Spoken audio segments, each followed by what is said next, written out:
This here is from phandomwire. I forgot all about this, that Robert Downey Jr. had Johnny Depp eyed for a villain in Sherlock Holmes 3 whenever that came out, and I'd guess now that everything's pretty clear, Johnny's been making movies, stuff like that, well, this could happen. Pirates of the Caribbean loss won't even matter to Johnny Depp if he bags a role Robert Downey Jr. lobbied hard for him to get. Let's see what we got. They start by saying Johnny Depp's a great many things, including an actor. Yes, thank you, we know. They then say if reports are true, Johnny could become part of Sherlock Holmes 3. What I heard was the villain. That's what I hope anyway. Seems like the right thing. Back in 2009, the world was introduced to Robert Downey Jr. as the iconic Sherlock Holmes in the film of the same name. Starring alongside Jude Law and Guy Ritchie being the director, the film was naturally well received by the audience. And then they say a sequel called Sherlock Holmes, A Game of Shadows was released in 2011, but it performed pretty bad. Now here's the thing, I don't care so much about Sherlock Holmes, I'm not really a fan. What I want to see is Johnny get back into these movies.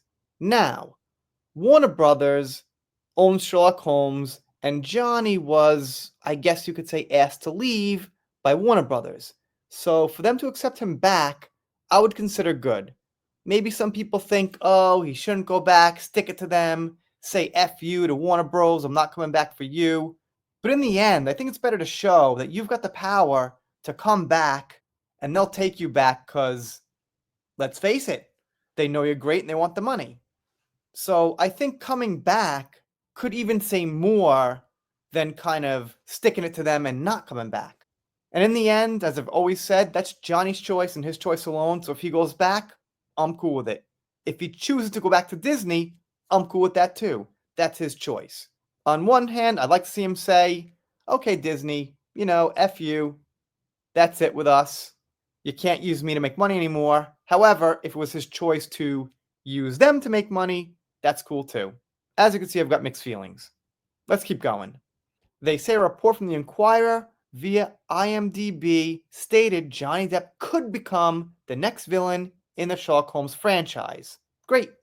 Here's a quote. Johnny and Robert have a very special 30-year relationship that dates back to both their days as eccentric Hollywood hellraisers. If anyone knows what it's like to beat the odds after being written off, it's Robert. They do say this report is a bit older, but the thing is, and I think they're writing this article now because this is a new article from November 15th, is that the air has changed. Johnny's back doing pretty much everything. He's going to be in Day Drinker with Penelope Cruz. That's Lionsgate. That's a big studio. He's working with Al Pacino. So, things have changed and this is probably going to be on the table. And they say Robert Downey Jr.'s wife wants to see the movie happen and she probably wants Johnny in it. That's my guess. I'd assume she does want it to happen. She's his wife. It'll probably make money. And they say it was put on hold because of scheduling issues and stuff like that, which could be true. Johnny's been pretty busy.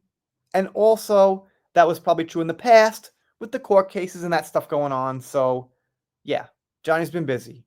They then say, hopefully, Johnny will be back in this role because phandomwire is generally on Johnny's side. I've seen a couple of oddball articles, kind of negative, but pretty much like 9 out of 10 are on Johnny's side from them.